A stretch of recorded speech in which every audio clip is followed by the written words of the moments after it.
Welcome back. Jubilee Hills లో ఓటమికి కారణం కేటీఆర్ఏనా? కేటీఆర్ తీరుతోనే పార్టీ నష్టపోయిందా? కేటీఆర్ చేసిన ఆ 5 తప్పులు కొంపముంచాయా? కేటీఆర్ ఇంట రచ్చ గెలవలేకపోతున్నారా? ఇప్పుడు ఇవే ప్రశ్నలు జూబ్లీహిల్స్ లో బీఆర్ఎస్ ఓటమిని ఎవరు కూడా మాగంటి సునీత ఓటమిగా చూడటం లేదు. బీఆర్ఎస్ వర్కింగ్ ప్రెసిడెంట్ కేటీఆర్ ఓటమిగానే చూస్తున్నారు. అంతేకాదు ఈ ఓటమికి బాధ్యత కూడా కేటీఆర్దే అన్న ఈ చర్చ ఇప్పటికే గులాబీ సర్కిల్లో మొదలైంది. కేటీఆర్ ప్రవర్తించిన తీరే ఇప్పుడు బీఆర్ఎస్ కొంపముంచిందనే చర్చ జరుగుతోంది. ముఖ్యంగా కేటీఆర్ చేసిన 5 తప్పులే ఇప్పుడు పార్టీ కొంపముంచాయనే ప్రచారము జరుగుతోంది. ఆ కారణాలేంటో తెలుసుకుందాం.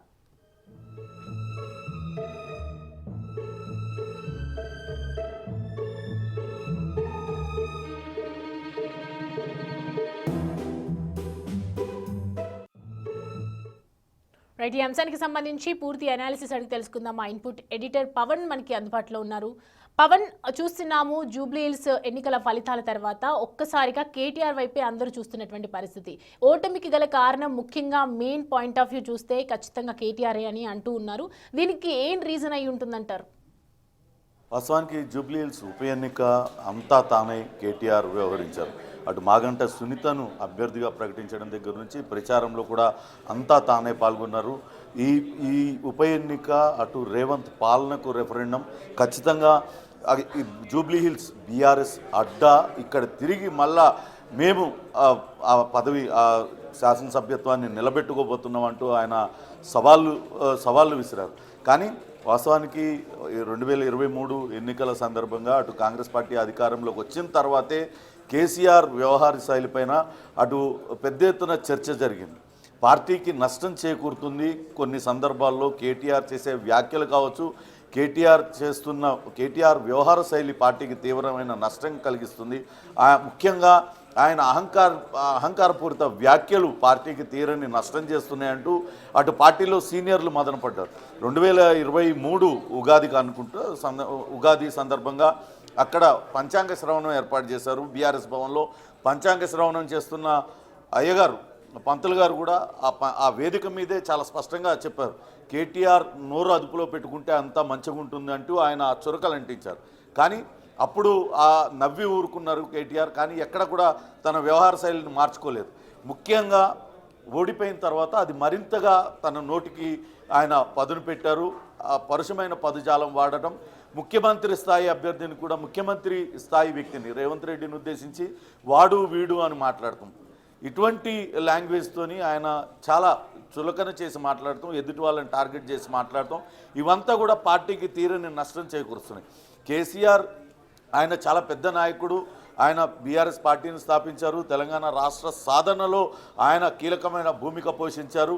కేసీఆర్ను అనుకరించాలను కేసీఆర్ లాంటి వ్యక్తి ఒక మాట అన్నా కానీ తిరిగి ఆయన దానికి ఒక వెయిట్ ఉంటుంది. కానీ కేటీఆర్ మాత్రం ఎవరిని పడితే వాళ్ళని ఏది పడితే అది అనడం, ఇదంతా కూడా నష్టం చేకూర్చింది. ముఖ్యంగా కేటీఆర్ లాంగ్వేజ్, అది ఆయన చేసిన మొదటి తప్పు. ముఖ్యమంత్రి స్థాయి వ్యక్తిని పట్టుకొని ఏకవచనంతో పిలవడం, వాడు వీడు అంటాం, బుడ్రఖాన్ అంటాం, ఇటువంటివన్నీ కూడా కొంత నష్టం చేకూర్చిందనేది మొదటి పాయింట్. నెంబర్ 2 వచ్చేసి అటు పార్టీలో కావచ్చు, కుటుంబంలో అంతర్గత కలహాలు చాలా ఎక్కువగా జరుగుతున్నాయి.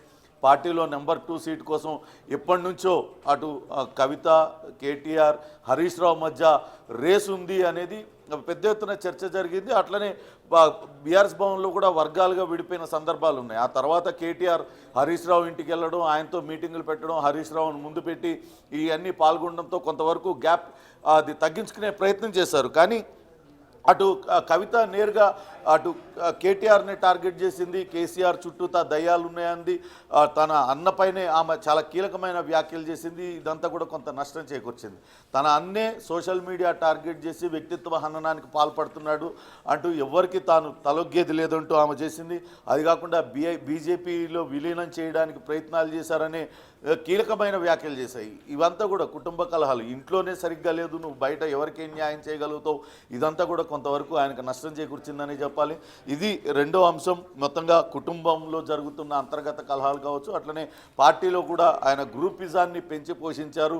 మొత్తం నా వెనకాలే ఉండాలని ఆయన అనుకున్నారు, కానీ చాలామంది హరీష్ రావు వెంట ఉండడం ఇదంతా కూడా కొంత ఆయనకు చేటు చేకూర్చిందనేది ఒకటి రీజన్ నెంబర్ 2గా చెప్పుకోవచ్చు.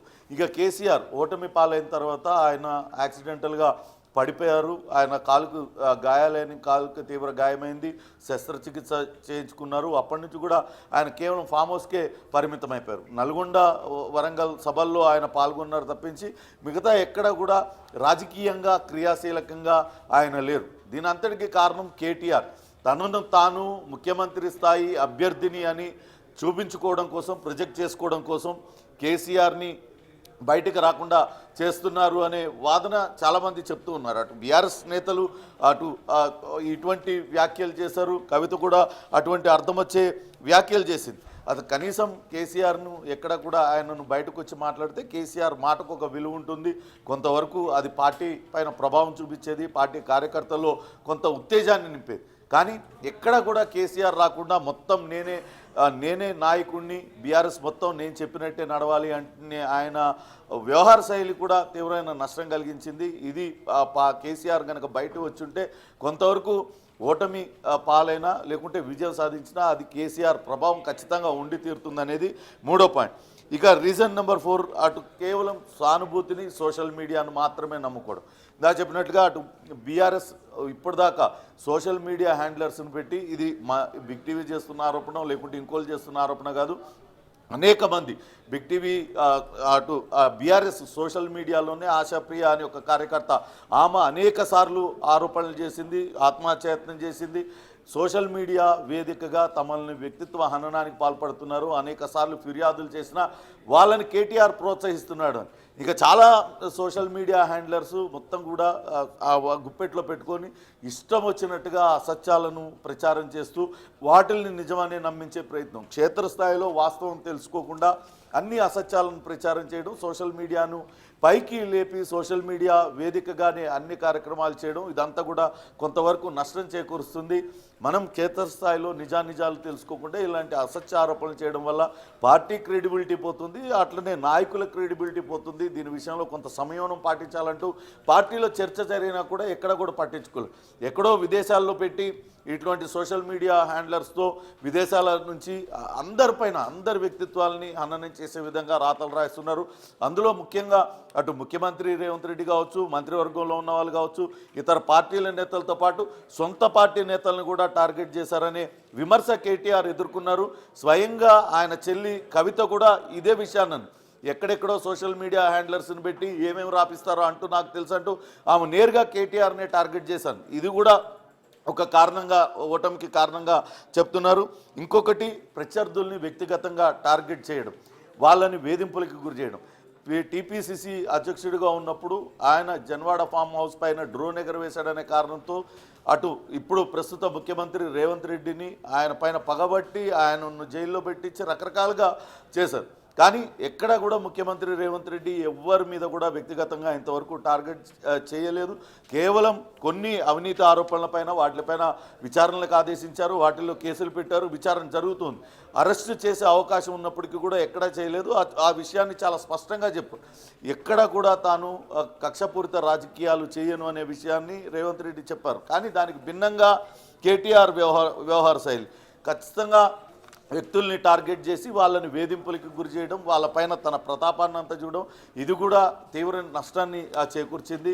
మొత్తం మీద అటు పార్టీ ఓటమి పాలైన తర్వాత పార్టీ బలోపేతం పైన దృష్టి పెట్టకుండా ఇప్పటికీ కూడా తన వ్యక్తిగత అజెండాను అమలు చేస్తూ తాను మాత్రమే నాయకుడిగా ప్రొజెక్ట్ అవ్వాలంటూ ఆయన చేస్తున్న ప్రయత్నాలన్నీ కూడా బెడిసి కొడుతూ ఉన్నాయి. వాటి వల్లనే పార్టీకి తీరని నష్టం జరుగుతుంది. ఇప్పటికే మనం చూసుకున్నట్లయితే లోక్సభ ఎన్నికలు, అటు శాసనసభ ఎన్నికలు జరిగిన 6 నెలల్లోనే లోక్సభ ఎన్నికలు జరిగాయి. ఆ లోక్సభ ఎన్నికల్లో ఒక్క సీట్లో కూడా అటు బీఆర్ఎస్ గెలవలేకపోయింది. అప్పుడు కూడా విస్తృతంగా ప్రచారం చేశారు, ఇంకేముంది గెలిచిపోతున్నామంటూ చేశారు. కానీ వాస్తవానికి చూస్తే బీజేపీకి మొత్తం బీఆర్ఎస్ ఓట్లన్నీ కూడా బదిలీ అయిపోయినాయి అనే వాస్తవం తెలిసింది. మరొకటి అటు బీజేపీలో విలీన ప్రతిపాదన తెచ్చారు అంటూ కవిత ఆరోపణలు కూడా చేసింది. అంటే దీని వెనకాల కూడా అన్ని వేళ్ళు కేటీఆర్ వైపే చూపించాయి. దాంతో కొంతవరకు అటు కార్యకర్తల్లో పూర్తిగా నమ్మకం సడలిపోయింది, కార్యకర్తల్లో కొంత అంతర్మదనం మొదలైంది, వాళ్ళంతా కూడా కొంత నిరాశకు గురైన పరిస్థితి కనపడుతుంది. ఆ తర్వాత అటు కంటోన్మెంట్లో బైపోల్లో అక్కడ లాస్యనందిత యాక్సిడెంట్లో ఆమె ఎమ్మెల్యేగా ఎన్నికైన కొద్ది రోజులకే ఆమె యాక్సిడెంట్లో మృత్యువాత పడ్డారు. ఆ స్థానంలో బైపోల్ అయితే అక్కడ ఓటమి పాలవడం, దానిపైన కూడా ఆయన ఎటువంటి చర్యలు తీసుకోలేదు. పార్టీలో ఎందుకు ఇలా జరిగింది, పార్టీని క్షేత్రస్థాయి నుంచి పునర్నిర్మాణం చేద్దామనే ఆలోచన కూడా ఆయనకు రాలేదు. కేసీఆర్ మాత్రం ఒకసారి ప్రకటన చేశారు. హరీష్ రావుకు బాధ్యతలు అప్పచెప్పి పార్టీ కొన్ని కమిటీలు వేయాలంటూ ఆయన చెప్పారు. కానీ అది కార్యరూపం దాల్చకుండా దాన్ని అడ్డుకున్నది కూడా కేటీఆరే. ఒకవేళ హరీష్ రావుకు కనుక అందుకు అనుమతిస్తే ఆయన ఆధ్వర్యంలో కనుక నిర్మాణం జరిగితే హరీష్ రావు మరింత బలమవుతాడు, పార్టీలో బలపడిపోతాడు అనే ఉద్దేశంతో కేటీఆర్ అడ్డుకున్నాడు అనేది వాళ్ళ పార్టీలో జరిగిన చర్చగా ఉంది.